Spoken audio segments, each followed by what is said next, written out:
Okay, so guys, energy system chapter 8। हमारी body में energy बनती कैसे है, जो सबसे इम्पॉर्टेंट फैक्टर या सबसे इम्पॉर्टेंट पॉइंट अगर हम बात करें कि जो हम खाना खाते हैं, जिसको हम मेटाबॉलिज्म भी बोलते हैं, ये मेटाबॉलिज्म है क्या? मीन्स हमारी बॉडी में एनर्जी बनती कैसे है, प्रोसेस क्या है। तो सबसे पहले जी, आप खाना खाते हो, सबको पता, हम खाना खाते हैं, खाने से हमारी बॉडी के अंदर एनर्जी प्रोड्यूस होती है, लेकिन कैसे होती है उस चीज़ को हम लोग पढ़ेंगे इस चैप्टर में। तो गाइस, सबसे पहले बात करते हैं, आपने खाना खाया, खाने में हम लोग कार्बोहाइड्रेट्स, फैट, प्रोटीन, ये सब चीज़ खाते हैं। हमें पता है जी, कार्बोहाइड्रेट्स हमारी बॉडी में एनर्जी प्रोड्यूस करती है। तो खाया हुआ खाना जब डाइजेस्ट होता है, डाइजेस्ट होने के बाद ये जो कार्ब्स हैं, कार्ब्स, फैट, प्रोटीन, जब इनका डाइजेशन होता है बॉडी में, तो कार्बोहाइड्रेट सबसे पहले ब्रेक डाउन होना शुरू होते हैं।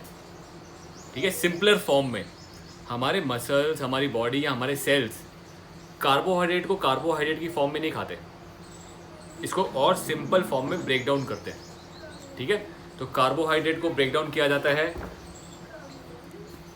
Sugar, glucose, glycogen, then ATP. ATP एक सबसे सिंपल फॉर्म है। हमारी बॉडी जो एनर्जी यूज़ करती है, हमारे मसल्स जो सब एनर्जी को यूज़ करते हैं, वो एटीपी की फॉर्म में खाना खाते हैं और एनर्जी प्रोड्यूस करते हैं। तो एटीपी का फुल फॉर्म होता है एडिनोसाइन ट्राइफॉस्फेट। एडिनोसाइन का एक मॉलिक्यूल, ट्राई मतलब 3 मॉलिक्यूल्स ऑफ फॉस्फेट, पी मतलब फॉस्फेट। सो एडिनोसाइन ट्राइफॉस्फेट, एटीपी, ये शॉर्ट फॉर्म में हम यूज़ करते हैं। तो इसका मतलब क्या है, मॉलिक्यूल दो ही मॉलिक्यूल्स हैं, एक है एडिनोसाइन, एक है फॉस्फेट। एडिनोसाइन का एक मॉलिक्यूल, फॉस्फेट के 3 मॉलिक्यूल्स। इस फॉर्म में हमारे मसल्स, सेल्स एनर्जी खाते हैं और एनर्जी प्रोड्यूस करते हैं, मतलब खाना खाते हैं और एनर्जी प्रोड्यूस करते हैं। ये Sagar, you want to ask something? नहीं, सॉरी, मेरे ये सो हुआ क्या, सबसे पहले कार्बोहाइड्रेट्स ब्रेक डाउन हुए सिंपलर फॉर्म में, बहुत ही सिंपल फॉर्म में जब ब्रेक डाउन हो जाते हैं ग्लाइकोजन लेवल में या एटीपी लेवल में, हमारी मसल्स, हमारी बॉडी एनर्जी को यूज़ कर पाती है। ये जो एटीपी है, ये जब हमारे मसल्स खाते हैं और एनर्जी प्रोड्यूस करते हैं, तो ये एटीपी ब्रेक डाउन हो जाता है। किसमें? एक मॉलिक्यूल एटीपी का अलग हो जाता है। देखिए यहाँ पे आपके पेज नंबर 76 पर एक डायग्राम है, एटीपी के आगे ADP, डी मतलब डाई, डाई मतलब 2। तो एक फॉस्फेट का मॉलिक्यूल एनर्जी बनाने के प्रोसेस में यूज हो जाता है। ठीक है, एक फॉस्फेट एनर्जी बनाने के प्रोसेस में यूज हो गया, तो क्या बचा? ADP, P and energy. ऐसे ही कई बार इसी ADP में से भी बॉडी एनर्जी बना लेती है, एक P यूज करके, और फिर बच जाता है AMP, मोनो में single, AMP means single molecule. तो इस तरह से फॉस्फेट के मॉलिक्यूल्स यूज होते हैं हमारी बॉडी के अंदर एनर्जी बनाने के लिए। तो अब आप देखो, कार्ब्स के चीज़ में नहीं यूज हुआ, कार्ब्स आपने खाए, कार्ब्स ने हेल्प, कार्ब्स बेसिकली ट्रांसफॉर्म हुए सिंपलर फॉर्म में, और वो सिंपलर फॉर्म थी ATP, और उस फॉर्म में बॉडी ने एनर्जी खाई। तो आपके मसल्स सबसे पहले यही एनर्जी को खाते हैं। ठीक है, इसको बोलते हैं आपकी बॉडी का एनर्जी प्रोड्यूस करना। कैसे प्रोड्यूस हुई?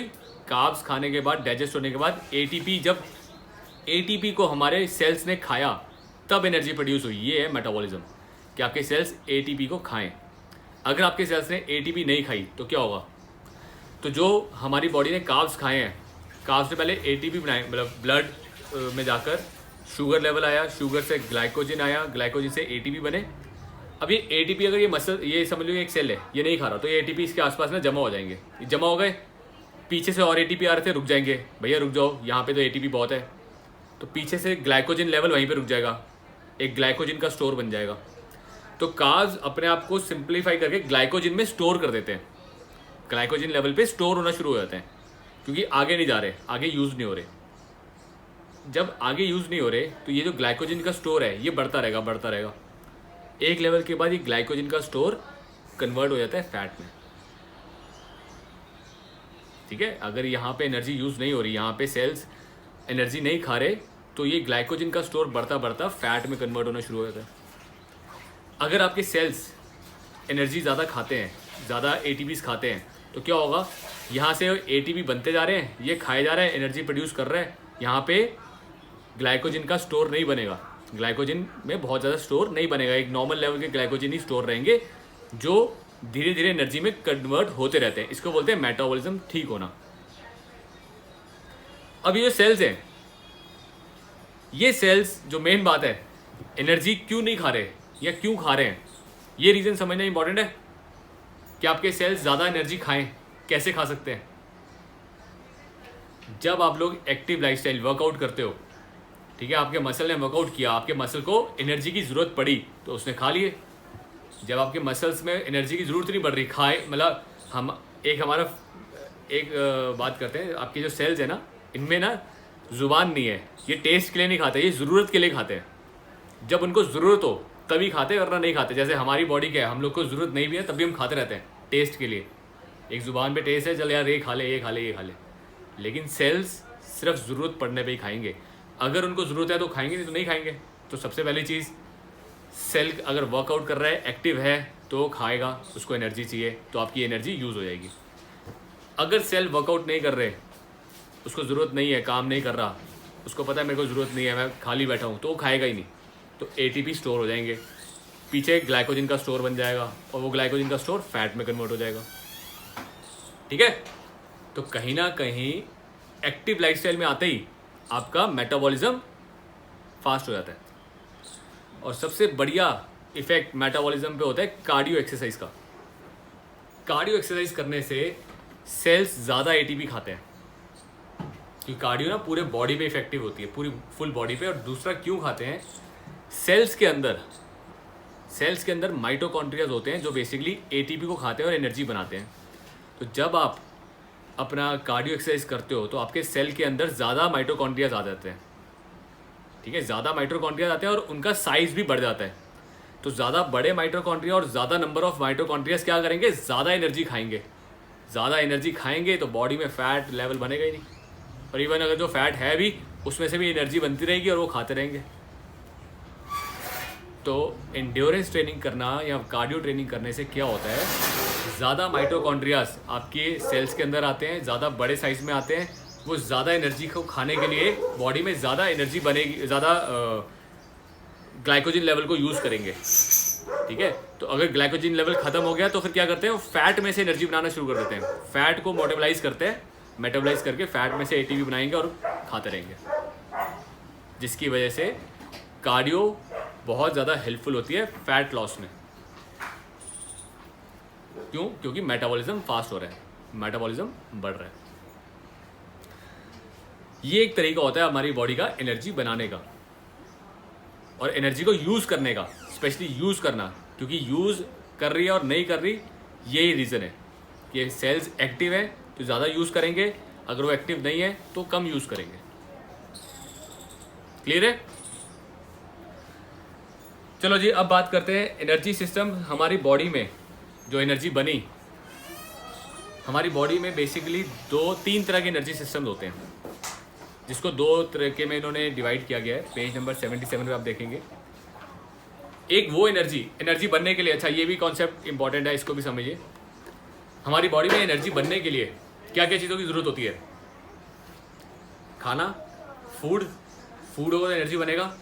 And second is oxygen. Oxygen की प्रेजेंस में ही एनर्जी प्रोड्यूस हो पाती है। जैसे मैं एग्जांपल देता हूँ कार या बाइक, कोई भी ले लो एग्जांपल।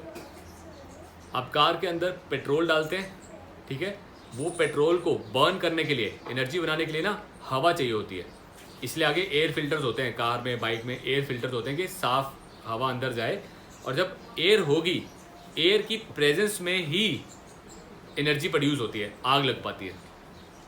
सेम हमारी बॉडी में भी ऑक्सीजन की प्रेजेंस चाहिए उस खाए हुए खाने को, एटीपी को एनर्जी प्रोड्यूस करने के लिए। तो जब तक सेल को, आपके एक सेल को खाना मिल रहा है, एटीपी मिल रहे हैं और ऑक्सीजन मिल रहा है, ये एनर्जी बनाता रहेगा, कोई दिक्कत नहीं है। बट इन दोनों में से कोई एक चीज़ अगर नहीं मिल रही तो उसको रुकना पड़ जाता है। तो हमारी बॉडी में खाना तो बहुत है, कार्ब्स और फैट तो बहुत है हमारी बॉडी में, ये तो आपको मिलता रहेगा, देर तक मिलता रहेगा, आप देर तक काम कर सकते हो, है ना। लेकिन ऑक्सीजन एक मेन चीज़ है, हवा, कि अगर ये आपको ऑक्सीजन थोड़ी देर के बाद नहीं मिल रही तो आपकी मसल्स एनर्जी नहीं बनाएंगे, रुक जाएंगे। तो हवा कब नहीं मिलती आपको? अब हम बात करेंगे ट्रेनिंग्स की। नॉर्मल लेवल पे आप जब बैठे हो, चल फिर रहे हो, तो आपको सफिशिएंट एयर मिल रही है, सफिशिएंट ऑक्सीजन मिल रही है और सफिशिएंट आपकी बॉडी में कार्ब्स फैट अच्छे खासे होते हैं, आप पूरा दिन आराम से काम कर सकते हो। हम बात करेंगे ट्रेनिंग की। जब आप ट्रेनिंग करते हो, चाहे वो वेट ट्रेनिंग है, चाहे वो कार्डियो ट्रेनिंग है, ड्यूरिंग ट्रेनिंग हमें सांस चढ़ती है, हम सांस लेते हैं खींच खींच के। क्यों लेते हैं? उस टाइम पे ऑक्सीजन का लेवल उतना नहीं मिलता जितना बॉडी को चाहिए। स्पेशली जब आप रनिंग करते हो, ठीक है, आप स्लो जॉगिंग कर रहे हो, हम थोड़ा तेज़ सांस लेना शुरू करते हैं ना, कि ज़्यादा सांस फटाफट अंदर जाए। क्यों जाए? ताकि ज़्यादा ऑक्सीजन हमारे मसल्स तक पहुँचे और वो ऑक्सीजन से एनर्जी बनती रहे। जैसे आप स्पीड फास्ट कर दोगे, तेज़ भागना शुरू करोगे, क्या होगा? एक लेवल के बाद जाके ना रुकना पड़ जाता है। मुश्किल से 10 सेकंड 15 सेकंड बहुत तेज़ भाग लोगे, फिर रुकना पड़ेगा, सांस खींच खींच के लेना पड़ता है। क्यों? अब क्या हुआ कि ज़्यादा तेज़ भागने की वजह से हमारी बॉडी ने ज़्यादा एनर्जी बनाई, तेज़ी से, स्पीड से एनर्जी बनाई, स्पीड से ऑक्सीजन कंज्यूम कर रही है। तो जिस स्पीड से हमारी बॉडी ऑक्सीजन कंज्यूम कर रही है, उस स्पीड से बॉडी में ऑक्सीजन नहीं जा रहा। ठीक है, बॉडी समझ लीजिए, एग्जांपल, बॉडी कंज्यूम कर रही है 200 यूनिट ऑक्सीजन के और बॉडी में जा रहे हैं 100 यूनिट। तो कुछ देर तक तो बॉडी काम कर पाती है, उसके बाद बॉडी को रुकना पड़ता है, मसल्स को रुकना पड़ जाता है, क्योंकि सेल्स कहते हैं कि अब ऑक्सीजन नहीं मिल रहा, ऑक्सीजन नहीं मिल रहा, रुक जाओ। सेल्स रुक जाएंगे, सेल्स रुक गए मतलब थकावट, लैक्टिक एसिड, एक लैक्टिक एसिड बनना शुरू होता है। इन दी एब्सेंस ऑफ ऑक्सीजन जब आप काम करते हो, आपकी बॉडी में लैक्टिक एसिड बनना शुरू होता है। वो लैक्टिक एसिड होती है थकावट, जो आपको फील होता है कि मसल थक गया, भर गया, बस रुक जाओ, वो लैक्टिक एसिड का काम होता है। तो इसी चीज़ को, इसी कॉन्सेप्ट को समझते हुए अब आप इसको समझ पाओगे ध्यान से कि एनर्जी सिस्टम दो तरह के हैं। One is anaerobic. Anaerobic means in the absence of oxygen, जब ऑक्सीजन प्रॉपर नहीं मिल रहा, आपकी बॉडी को पूरा नहीं मिल रहा। Second is aerobic with oxygen, जब ऑक्सीजन का लेवल पर्याप्त है। तो एनारोबिक सिस्टम कौन सा सिस्टम होता है? जहां पर बॉडी के अंदर लैक्टिक एसिड प्रोड्यूस होता है। जब आपको ऑक्सीजन पूरा नहीं मिल रहा सेल्स को, तो सेल्स क्या करते हैं, कुछ टाइम बाद काम करना बंद कर देते हैं और उनके पास लैक्टिक एसिड प्रोड्यूस हो जाता है। ठीक है, कब कब होता है ये? स्पेशली जब आप बात करें कोई भी एक्टिविटी बहुत हार्ड लेवल पे करते हो, बहुत हार्ड लेवल की जो एक्टिविटीज़ होती हैं, उनमें ये एनर्जी सिस्टम होता है कि इनके अंदर लैक्टिक एसिड प्रोड्यूस होता है जल्दी। एरोबिक एक्टिविटीज़ कौन सी है? एरोबिक वो एक्टिविटीज़ जो नॉर्मल लेवल पे, जैसे चलना फिरना, आप सुबह से शाम तक चल सकते हो, कोई दिक्कत नहीं होगी। ठीक है ना, एनर्जी आपको, ऑक्सीजन भी मिलती रहती है, एनर्जी भी बॉडी में होती है, आप चलते रहते हो। सुबह से शाम तक हम जो भी काम कर रहे हैं ज़्यादातर एरोबिक है, जैसे वॉकिंग, स्लो जॉगिंग, ये सब एरोबिक में आता है। साइकिलिंग, स्लो साइकिलिंग एरोबिक में। जैसे ही साइकिलिंग को, जॉगिंग को फास्ट कर दोगे, एनारोबिक हो गया, वो एनारोबिक में आ जाता है, क्योंकि स्लो में ऑक्सीजन लेवल मीट हो रहा है प्रॉपर। जैसे आपने एनर्जी लेवल तेज़ कर दी यूज़ करना, तो ऑक्सीजन लेवल उस लेवल तक नहीं पहुंच पाता, तो धीरे धीरे क्या होता है, ये ऑक्सीजन लेवल यहाँ पे रुक गया। अब ये जो डेफिसिट है, ये डेफिसिट की वजह से बॉडी में लैक्टिक एसिड बनना शुरू हो जाता है, जिसकी वजह से आपको रुकना पड़ता है। तो जो जितने भी एथलीट्स हैं, ये एथलीट्स का मेन पर्पस क्या होता है कि ये जो लैक्टिक एसिड बन रहा है, इस लैक्टिक एसिड को पुश किया जाए कि मैं ज़्यादा देर तक लैक्टिक एसिड सह सकूं। तो उनका लेवल, कैपेसिटी भी बढ़ाते रहते हैं और लैक्टिक एसिड की कैपेसिटी को भी बढ़ाते हैं। जैसे आज आप शुरू में आधा घंटा रनिंग करोगे ना, आपकी ऐसी तैसी हो जाती है, बंदा अरे बस हो गया, और नहीं हो रहा। लेकिन रोज़ आधा घंटा करोगे तो एक महीने बाद आपको लगेगा आधा घंटा इज़ नथिंग, मैं कर सकता हूँ आराम से। ठीक है ना, क्योंकि लैक्टिक एसिड सहने का, और हमारी बॉडी अपने ऑक्सीजन लेवल को, लंग्स को इम्प्रूव करना शुरू कर देती है कि मेरे को ज़्यादा ऑक्सीजन यूज़ करना है, तो ज़्यादा अच्छे से लंग्स काम करें। This is called stamina building, कि स्टेमिना बनना शुरू हो गया है, मसल्स ज़्यादा लैक्टिक एसिड को होल्ड कर पा रहे हैं, ज़्यादा देर तक काम कर पा रहे हैं। So guys, anaerobic energy system के अंदर कौन सी एक्टिविटीज़ आती हैं? अगर मैं बात करूँ, इसमें भी दो तरह की एक्टिविटीज़ में डिवाइड किया गया है। पहला इज एलैक्टिक, फर्स्ट इज एलैक्टिक। एलैक्टिक सिस्टम कौन सा होता है? इस सिस्टम के अंदर बॉडी एटीपी को यूज़ नहीं करती, सीपी एक और एनर्जी सिस्टम है हमारी बॉडी के अंदर, क्रिटीन फॉस्फेट, क्रिटीन को यूज़ करती है। ये वो सिस्टम होता है जहाँ पे बहुत हाई एनर्जी चाहिए, बहुत हाई एनर्जी। जैसे फॉर एग्जांपल आपको 200 केजी का डेडलिफ्ट मारना है, आपको 200 केजी से डेडलिफ्ट करें, आपको 150 केजी से बेंच प्रेस मारना है, 200-250 केजी का डेडलिफ्ट मारना है, पूरी एनर्जी चाहिए होती है बॉडी की। 1 या 2 रेपिटेशन के बाद बॉडी खत्म हो जाती है, बस और नहीं हो रहा। होता है? क्यों होता है ऐसा? सारे मसल्स एक रेपिटेशन के अंदर ही पूरी एनर्जी लगा देते हैं और बॉडी एकदम done. This is a lactic. ये एग्जांपल था वेट ट्रेनिंग का। एग्जांपल कार्डियो में देता हूँ। 100 मीटर की रेस, 100 मीटर रेस होती है, उसके अंदर जब इंसान फास्टेस्ट भागता है, अपनी पूरी एनर्जी लगा के भागता है, तो वो 100 मीटर के बाद आगे नहीं भाग सकता क्योंकि एनर्जी खत्म हो गई। ठीक है? बॉडी के अंदर लैक्टिक एसिड फटाफट बन जाता है, एनर्जी खत्म हो जाती है। इस एनर्जी सिस्टम में बॉडी यूज करती है क्रिटीन फॉस्फेट, क्रिटीन को। यहां पे फ्यूल क्या है? क्रिटीन। और ये क्रिटीन कहां से बनता है? हमारी बॉडी बनाती है। हमारी बॉडी क्रिटीन बनाती है और क्रिटीन का एक थोड़ा सा स्टोर होता है, बहुत ज़्यादा स्टोर नहीं होता बॉडी में, एक लिमिटेड स्टोर होता है। इस लिमिटेड स्टोर को जैसे ये स्टोर यूज हो गया तो क्रिटीन फॉस्फेट की एनर्जी खत्म हो गई, तो वो आगे काम ही नहीं कर पाती, उस इंटेंसिटी में काम नहीं कर पाती। समझ रहे हो? आप जो आप 100 मीटर के रनर देखते हो, हुसैन बोल्ट वगैरह इंटरनेशनल लेवल पे, वो एक लेवल तक ही उस स्पीड को मेंटेन कर सकते हैं। उस लेवल के बाद उस स्पीड मेंटेन नहीं होती जिस स्पीड से भाग रहा होता है, उसका उसको रुकना होता है। आप अगर 250 केजी का डेडलिफ्ट कर रहे हो तो 250 केजी का एक आधा ही डेडलिफ्ट कर सकते हो, जब तक आपको रेस्ट लोगे 2-3 मिनट की, उसके बाद ही दूसरा कर पाओगे। ठीक है ना? कंटिन्यूसली 5-10 नहीं कर सकते क्योंकि बॉडी में क्रिटीन फॉस्फेट खत्म हो गया। अब क्रिटीन फॉस्फेट खत्म हो गया, क्रिटीन को दोबारा बनने में लगते हैं 4 से 5 मिनट। विदिन 4 to 5 मिनट्स हमारी बॉडी के अंदर क्रिटीन का दूसरा स्टोर रिकवर बन जाता है, हमारी बॉडी उसको बना लेती है फटाफट। तो अगर आप डेली बेसिस पे ये ट्रेनिंग करते हो ऐसी तरह की हार्ड, तो आपकी बॉडी को ये आदत पड़ जाएगी कि जल्दी से क्रिटीन के स्टोर को बनाए, जल्दी से क्रिटीन वापस आए। और दूसरा आप लोग क्या यूज़ कर सकते हो? Supplement, creatine supplement. इसीलिए क्रिटीन खाया जाता है हैवी वेट ट्रेनिंग के लिए। जब आपको अपना लेवल बढ़ाना है, heavy weight training, creatine use होगा। तो यहाँ पे क्रिटीन को आप उस टाइम पे इनटेक करना शुरू करते हो ज़्यादा। सो क्रिटीन आपको ये बर्स्ट ऑफ एनर्जी देती है, लेकिन कुछ टाइम की एनर्जी होती है जो आप बहुत मैक्सिमम लेवल पे आप यूज़ कर सकते हो। इस सिस्टम के अंदर आप कितनी देर तक वर्कआउट कर सकते हो? वो कह रहा है 0 सेकेंड, मतलब 1 सेकेंड से लेके मैक्सिमम 10 सेकेंड तक ही वर्कआउट कर सकते हो, इससे ज़्यादा नहीं कर सकते। 10 सेकेंड से ऊपर वर्कआउट कर ही नहीं पाओगे।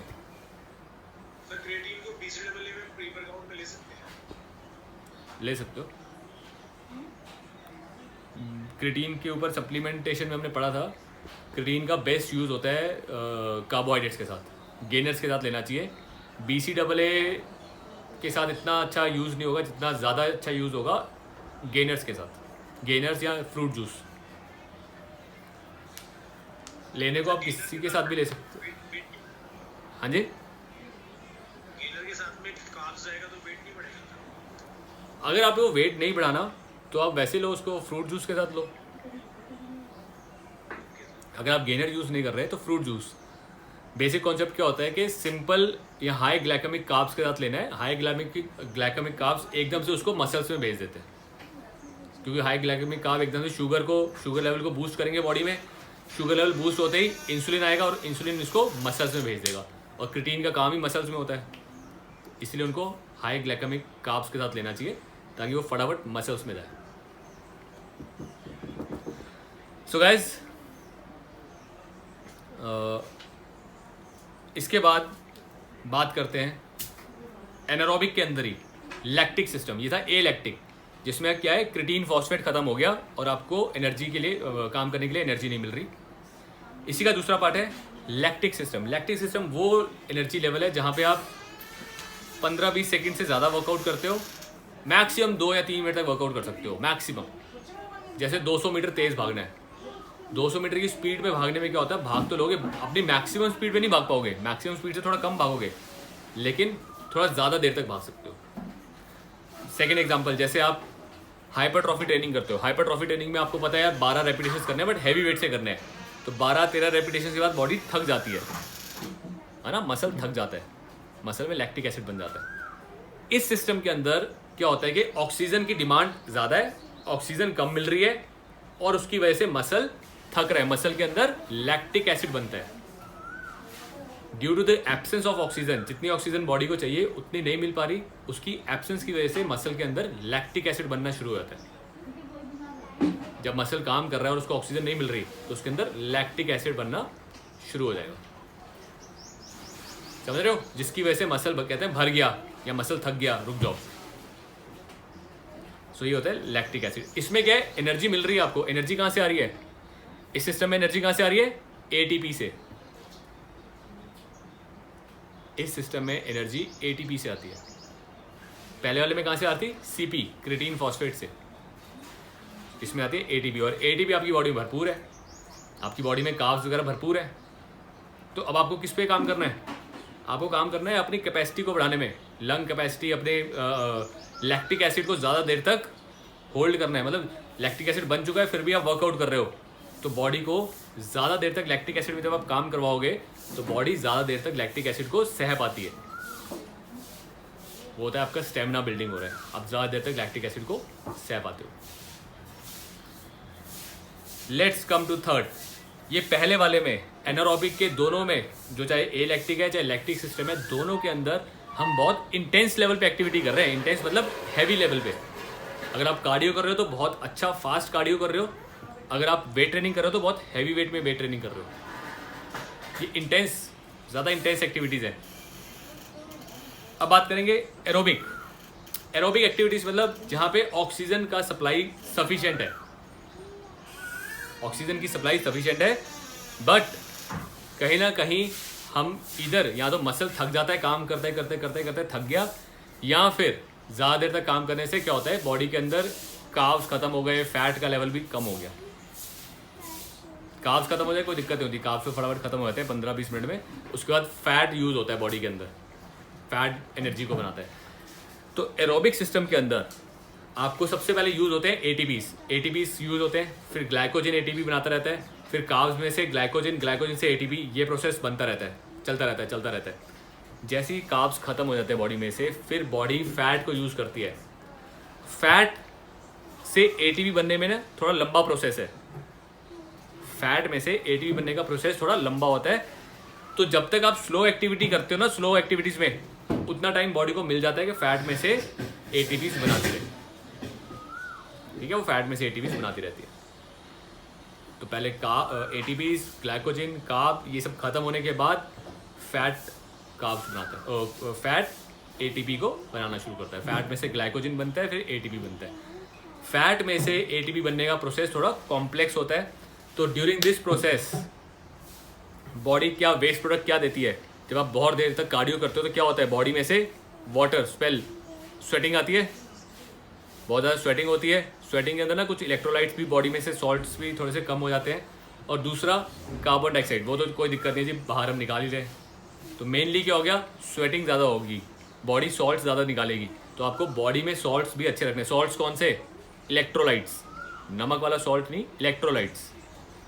इलेक्ट्रोलाइट्स जो सॉल्ट है वो वाले आपकी बॉडी के अंदर ठीक ठाक आपको रखने चाहिए, पीने चाहिए, सो दैट अगर आप ज़्यादा लंबी कार्डियो करते हो, ज़्यादा लंबा कार्डियो सेशंस होते हैं अगर आपके, तो आपको इलेक्ट्रोलाइट वगैरह अपनी बॉडी में अच्छा रखना चाहिए। अगर आप वेट लॉस के लिए किसी को ज़्यादा कार्डियो करा रहे हो तो उनको आप गाइड करोगे इलेक्ट्रोलाइट वगैरह पिए, क्योंकि ज़्यादा स्वेटिंग से इलेक्ट्रोलाइट बॉडी से निकलता है। ठीक है, इसको बोलते हैं एरोबिक। एरोबिक के अंदर बेसिकली क्या हुआ, बहुत इंटेंस एक्सरसाइज नहीं है, बट वॉल्यूम बहुत ज़्यादा है, ड्यूरेशन ज़्यादा है एक्सरसाइज की, और कंटिन्यूस है। ऐसा नहीं है, फॉर एग्जांपल जैसे वेट ट्रेनिंग है, वेट ट्रेनिंग में हम क्या करते हैं, 20 रेपिटेशन मारे, रेस्ट, फिर 20 मारे, रेस्ट, उसमें रेस्ट मिलता रहता है continuously. But aerobic means without rest continuous चलते रहना, तब वो फैट लॉस में काम करती है। अगर आपको किसी को वेट ट्रेनिंग करानी है एंड्योरेंस पे, तो उसको हमने आपके साथ किया था एक जीवीटी, जर्मन वॉल्यूम ट्रेनिंग। ऐसी एक कॉन्सेप्ट है कि 50 repetitions, go for 100 repetitions, but very light weight, बहुत लाइट वेट के साथ 50, 100, 70 रेपिटेशंस कंटिन्यूस, ज़्यादा एनर्जी बस्ट होती है। बर्न होती है। ठीक है, सो इन एनी केस जब आप एरोबिक एक्टिविटीज जा रहे हो वहाँ पे आपका जो इंटेंसिटी है वो इंटेंसिटी मीन्स चाहे वो वेट कम होना चाहिए और रेपिटेशन ज़्यादा होनी चाहिए। कार्डियो की बात करें तो लॉन्ग एक्टिविटी होनी चाहिए, speed slow, normal speed slow speed में देर तक एक्टिविटी करनी है। ये सब एरोबिक के अंदर आती है, एरोबिक सिस्टम। तो एरोबिक सिस्टम किसको यूज़ करेगा? कार्ब्स को और फैट को। एनारोबिक सिस्टम किसको यूज़ करता है? ऑक्सीजन को ज़्यादा यूज़ करता है, उसमें ऑक्सीजन लेवल ज़्यादा होता है, उसमें आपकी कैपेसिटी, स्टेमिना, इन सब चीज़ों पे ज़्यादा काम होता है। ठीक है, क्लियर है सबको? कोई डाउट, कोई कुछ पूछना चाहता है तो बताइए।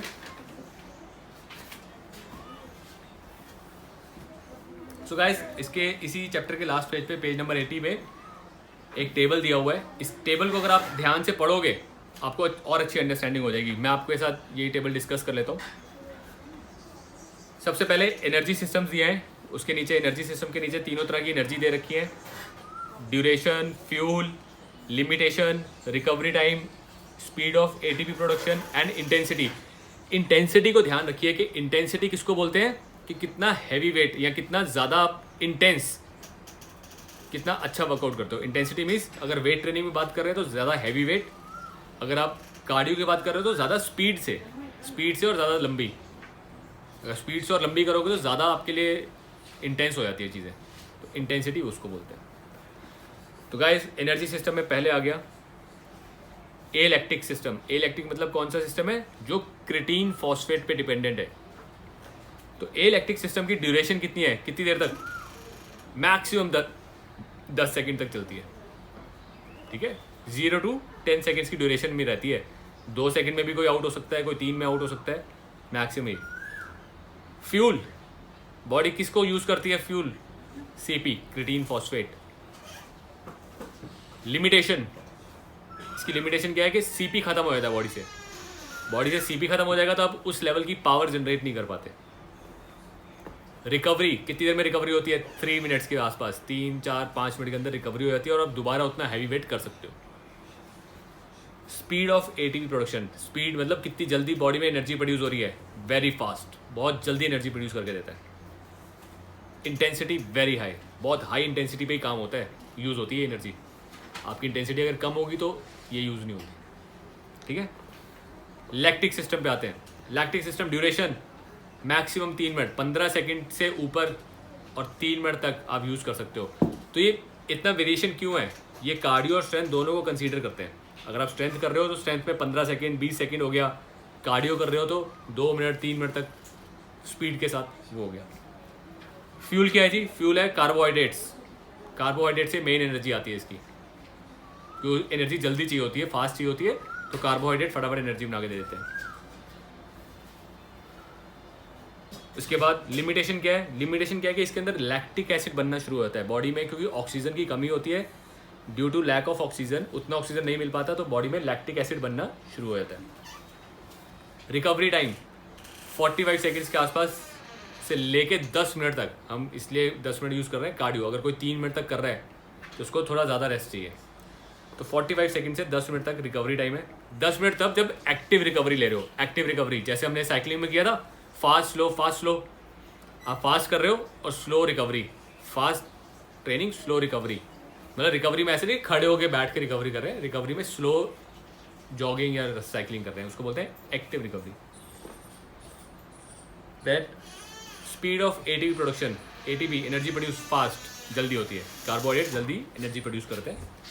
Intensity is high, intensity is high.